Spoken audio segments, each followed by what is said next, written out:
composing gloves here, and today we're going to be checking out local unison, global unison, and the polyphony mode. And I just want to give some really clear examples of how this works because it can be confusing. I've even seen people who are very good at sound design and really know their stuff get mixed up and befuddled on this and misspeak. I'm not going to throw out any names, but I was kind of surprised at some of the folks who sort of made these mistakes.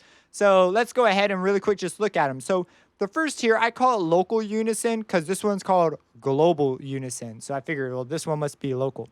So unison is similar to a chorus effect in that when you play a note, so I play a note, one instance of this saw wave is being generated. If I turn it up to 2, now 2 saw waves are being generated, but one is detuned a little bit. And so we see here there's a detune. The reason we call it unison instead of chorus is because it's being additively generated. And so when that happens, we call it unison. So we're able to spread these voices apart, and we have 3. We're also given a blend option. It's going to move the voices in relationship to each other.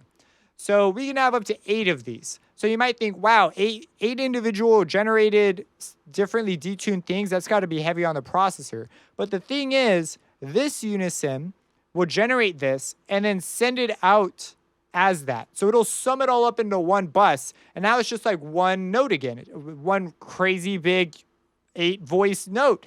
But it's one note. The processor only sees one stream of audio, so it's not as CPU heavy. That's what it sounds like going through a distortion. Now, if I were to play 2 notes, you get that low, girthy sound. And that is a result of these 2 notes being generated here. And when they get sent over here, they are compressed into one giant thing of audio.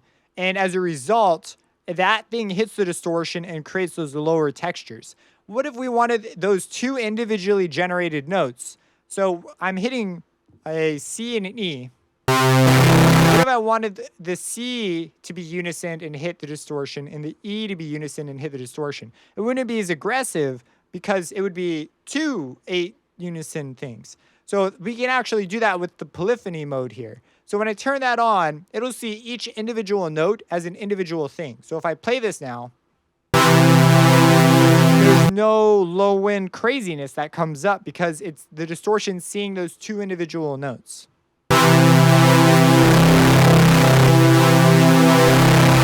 that's a pretty important setting to know about if you're going to do something that's got high unison. And notice that our CPU is doing all right. I mean, like, it is taking a small toll, but for an 8-voice unison going through a distortion, that ain't too bad. Now let's talk about global unison. This is where things get pretty dang interesting. So I'm going to turn this off. Oh, and let me demonstrate the fact that if I play one note, it sounds the same regardless of polyphony on or off. So if I play a note, it's the same. There's no difference. So it only matters when I play 2 individual notes. Now down here, this is global unison. This unison is a very different monster. So it's when I turn this one up, it clones the entire generator section for every individual note. And if I have polyphony engaged, it clones an individual version of the distortion for every individual note. So here it was like I pressed 2 notes, so 2 of these were generated. Where here, if I push it, and I have this on 8 of these things are generated. Now, this can be really nice because instead of seeing one crazy 8-voice note, instead we're going to distort each individual note. And so the distortion won't have as aggressive an effect. And I'm pushing it all the way. Like, I'm not holding back. So if I play this one, that's what it sounds like. And that's with polyphony on, by the way. If I have polyphony off, that effect won't happen. You see how much more lush the second one is? So it's not pushing as hard. Now, if I turn this one on versus this one, we see that this one's actually, now, I think I might just be hitting notes softer. So let's make this as consistent as possible. So there's the 2. Here it is with just the unison here. All right, we turn that one off. We turn this one on. So you see this one's louder, and that's because it's hitting the distortion as a single 8-voice note, where this one's hitting the distortion as 8 individual notes. So now let's take a look at the CPU up here. We've got 6. And now let's go over here we're hanging out at 27, 23. This is already pretty crazy, but the lushness could be worth it. A lot of times if you're going to do this, you're doing something that you know you want this kind of an effect, and you'll render it out to audio so that you can continue to work on your patch. Now, what we can also check out here is, so each individual generator is being generated with an individual distortion coming to it. Now, if I had polyphony off, this effect goes away. So if I had this on 8 and play it, you see it sounds the same as this.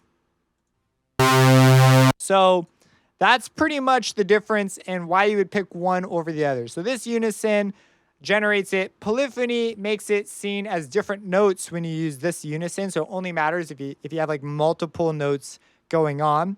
Where this Unison, one note will generate, in this case, 4 of these things. And so the effect stacks can get quite crazy quite fast, but it allows for a lot more control over the sound.